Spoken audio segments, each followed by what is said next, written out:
Hello प्यारे बच्चों, क्या हाल चाल है आप सभी के डियर स्टूडेंट्स। नवदीप सर के फिजिक्स की क्लास में आप सभी का स्वागत है प्यारे बच्चों। तो देखो बच्चों, अपने जो कर रहे थे वो फिजिक्स का था चैप्टर नंबर 5, जिसका नाम है विद्युत धारा। ठीक है ना। आज अपने इसका पार्ट नंबर 13 डिस्कस करने जा रहे हैं। और जो अपना आज का टॉपिक है उससे मिलता जुलता टॉपिक आप पहले पढ़ चुके हो। ठीक है, बिल्कुल वैसा ही टॉपिक अपने करने वाले हैं। तो जो टॉपिक अपना वो क्या है कि प्रतिरोधों का श्रेणी क्रम संयोजन। समझ आई बात।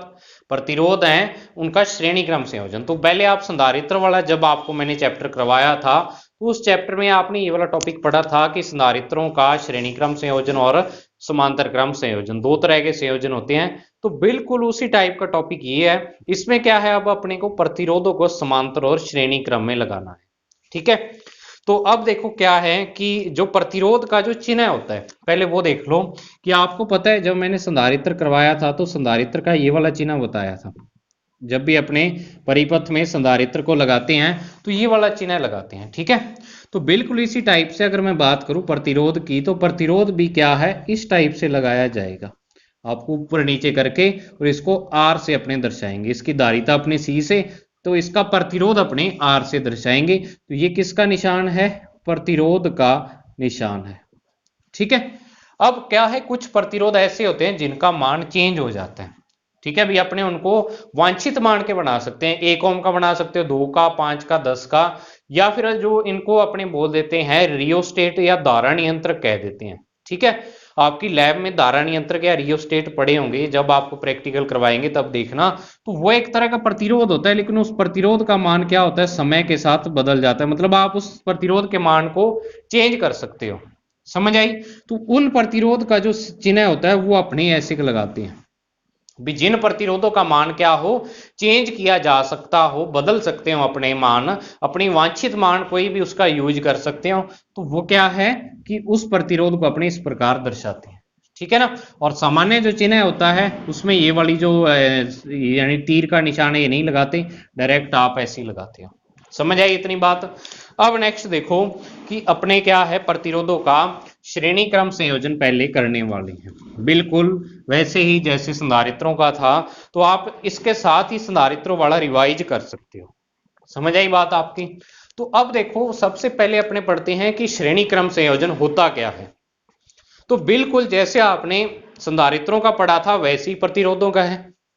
क्या परिभाषा बनेगी इसकी कि संधारित्रों का ऐसा संयोजन, ऐसी इस तरीके से अपने उनको जोड़ें जिसमें क्या हो, धारा का मान समान हो। यानी कि प्रत्येक प्रतिरोध में, यहां आप लिख लेना, प्रत्येक प्रतिरोध में जो धारा जाएगी वो धारा का मान क्या हो, प्रत्येक प्रतिरोध में समान हो। लेकिन प्रत्येक प्रतिरोध के सिरों का विभवांतर या वोल्टता क्या हो, भिन्न भिन्न हो। उस संयोजन को अपने क्या बोल देते हैं, प्रतिरोधों का श्रेणी क्रम संयोजन। यानी प्रतिरोधों का एक ऐसा संयोजन जिसमें प्रत्येक प्रतिरोध में बहने वाली धारा का मान समान हो, लेकिन उसमें विभवांतर या वोल्टता का मान प्रत्येक प्रतिरोध के लिए भिन्न भिन्न हो। उसको अपने क्या बोल देते हैं, प्रतिरोधों का श्रेणी क्रम संयोजन। समझ आई इतनी बात। अब नेक्स्ट देखो, आप डायग्राम से अपने इसको समझते हैं कि अपने पास ये एक डायग्राम है, इसमें अपने 3 प्रतिरोधों को श्रेणी क्रम में लगा रखा है। ये R1 प्रतिरोध है, ये R2 R3, इनके प्रतिरोधों के मान है। और इसमें जो क्या है, बहने वाली धारा है वो I है। तो जब अपने इस तरीके से प्रतिरोधों को लगाएंगे तो इस संयोजन में क्या होगा कि अगर I धारा इस बैटरी से यहां से प्रवाहित हो रही है तो वो I धारा V1 में से जाएगी, V2 में से, V3 में से, मतलब हर जो प्रतिरोध है उसमें से धारा कैसी जाएगी, समान जाएगी। यानी जितने टोटल पूरे परिपथ में धारा होगी वो हर एक प्रतिरोध में से गुजरेगी। लेकिन क्या होगा कि इनके क्या है, आपको पता है कि जो प्रतिरोध का मान होता है R इज इक्वल टू क्या होता है, V बटा I, आपने पढ़ा हुआ है। अब अगर मैं बात करता हूं यहां पे कि V की, तो V बराबर IR, ये हो जाएगा। अब I का मान तो सारे प्रतिरोधों के लिए समान है, लेकिन ये R का मान तो हर एक प्रतिरोध के लिए अलग अलग है।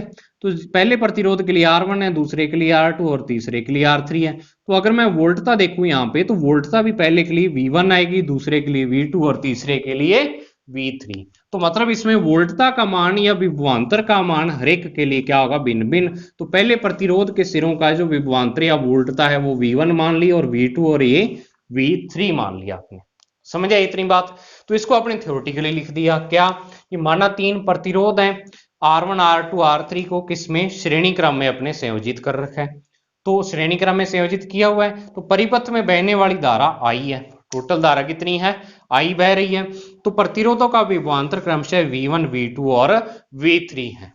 ठीक है, ये है। तो अब अपने को क्या करना होगा, जो नेक्स्ट टारगेट है अपना, वो टारगेट अपने यहां पे ये है कि अपने को इस संयोजन का तुल्य प्रतिरोध निकालना होगा। जैसे वहां पे अपने तुल्य धारिता निकालते थे ना, अपने को यहाँ पे क्या निकालना होगा, तुल्य प्रतिरोध। अब तुल्य प्रतिरोध क्या होता है, वो अपने को ये होता है कि अगर अपने इन तीनों प्रतिरोधों को हटा के यहाँ पे एक प्रतिरोध लगाएं, तो जो धारा का मान है वही रहे। मतलब कि तीन प्रतिरोधों की जगह अगर हटा के अपने को एक कंबाइन उनका एक ही प्रतिरोध लगाना पड़े, तो वो कितने ओम का लगाना पड़ेगा।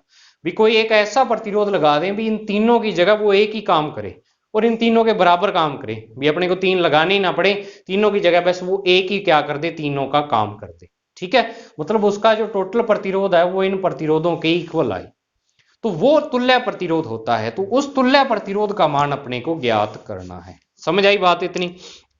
तो अब देखो स्टार्टिंग कहां से करते हैं अपने, स्टार्टिंग आपको यहां से करनी होगी कि प्रथम क्या आ जाएगा, प्रथम प्रतिरोध के सिरों का विभवांतर, सिरों का विभवांतर या प्रथम प्रतिरोध पर वोल्टता, विभवांतर या वोल्टता लिख सकते हो आप। तो ये आएगी V1 इज इक्वल टू, अगर मैं पहले प्रतिरोध के लिए लिखूं तो I इंटू R1 आ जाएगी, ये आएगी। ठीक है, बिल्कुल इसी तरीके से अगर मैं द्वितीय के लिए लिखूं तो द्वितीय प्रतिरोध के लिए क्या आ जाएगा, V2 is equal to IR2 आ जाएगा। और बिल्कुल इसी तरीके से अगर मैं तृतीय के लिए लिखूं, थर्ड के लिए, तो थर्ड के लिए V3 is equal to IR3 आ जाएगी। ठीक है, समीकरण एक आ गई, ये दो आ गई और ये आ गई तीन। ठीक है, अब देखो अपने लगाते हैं यहां पे वी नो दैट जो कुल वोल्टेज अपनी वो V है, V है। तो V किसके इक्वल आएगी, V1 plus V2 plus V3। मतलब कि इन तीनों प्रतिरोधों पर जो वोल्टता आएगी वो V के समान ही होगी।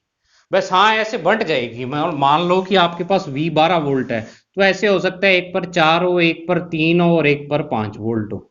मतलब तीनों का योग इस 12 के क्या रहेगा, बिल्कुल समान रहेगा। ठीक है ना।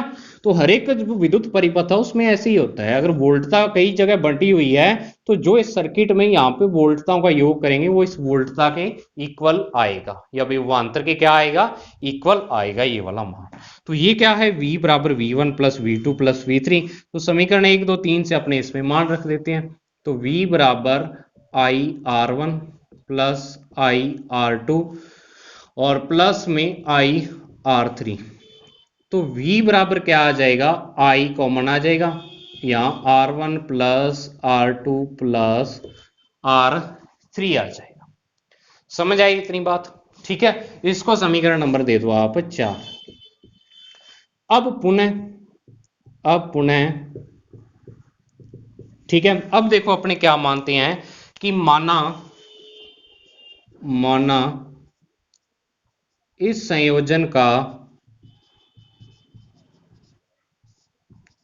तुल्य प्रतिरोध, ठीक है, तुल्य प्रतिरोध ये कितना मानते हैं अपने, तुल्य प्रतिरोध है जो वो R इक्विवेलेंट है।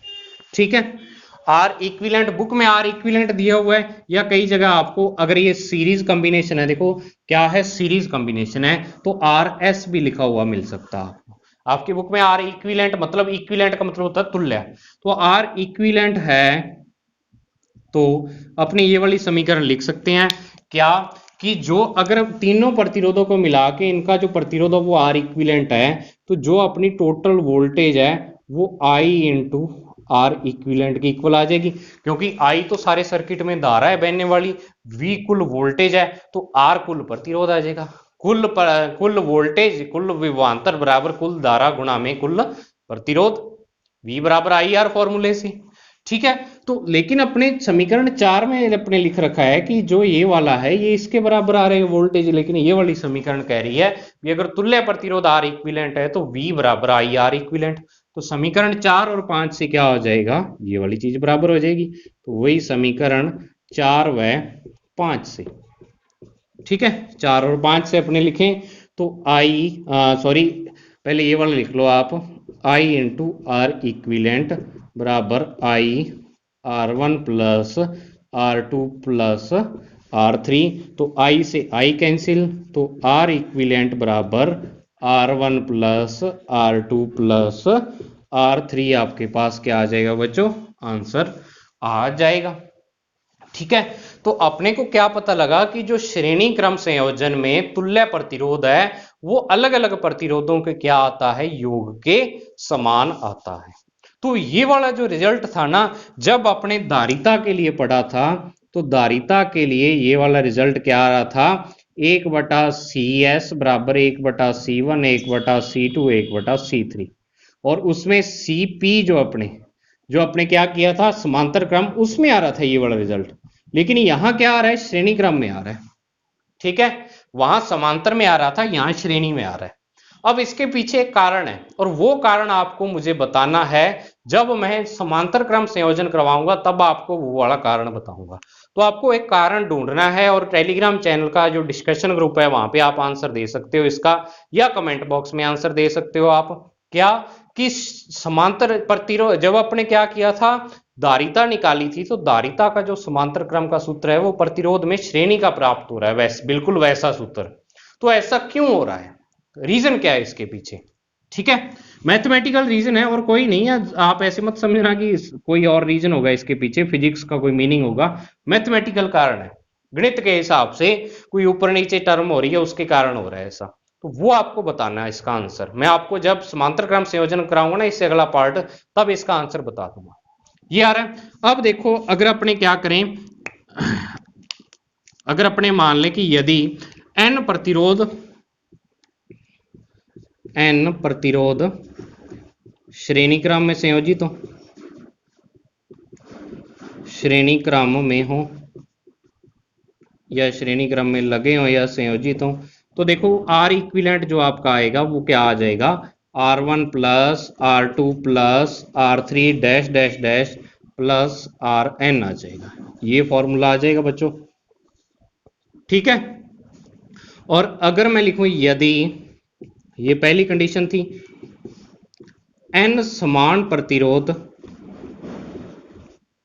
और प्रतिरोध समान भी कौन से, R मान वाले श्रेणी क्रम में लगे हों, तो क्या आ जाएगा तुल्य, तो R इक्विवेलेंट बराबर क्या आ जाएगा, R plus R dash dash dash, R मतलब n तक अपने को जोड़ करना पड़ेगा, तो R इक्विवेलेंट जो आएगा वो n इंटू कैपिटल R यानी n गुणा हो जाएगा। मतलब अपने पास जो तुल्य प्रतिरोध है वो एक प्रतिरोध का क्या हो जाएगा, n गुणा हो जाएगा, अगर n समान प्रतिरोध क्या है, श्रेणी क्रम में लगे हुए हैं। तो ये बच्चों आपके सामने है, इसको आप क्या करो, स्क्रीनशॉट ले लो, उतार लो इसको, फिर अपने थोड़ा सा इससे आगे करते हैं, 2-3 बातें और बताई हुई हैं इसमें। ठीक है ना, स्क्रीनशॉट मुझे उम्मीद है आपने स्क्रीनशॉट ले लिया होगा इसका। अब नेक्स्ट देखो बच्चों, आपके पास क्या है, बुक में 3 पॉइंट दिए हुए हैं, ठीक है ना, वो तीनों पॉइंट में 2 पॉइंट तो ये वाली हैं लास्ट में। पहला क्या है कि जो श्रेणी क्रम संयोजन है उसमें धारा का मान क्या रहता है, समान रहता है प्रत्येक प्रतिरोध में। दूसरा दिया हुआ है विभवांतर या वोल्टता का मान क्या होता है, भिन्न भिन्न होता है।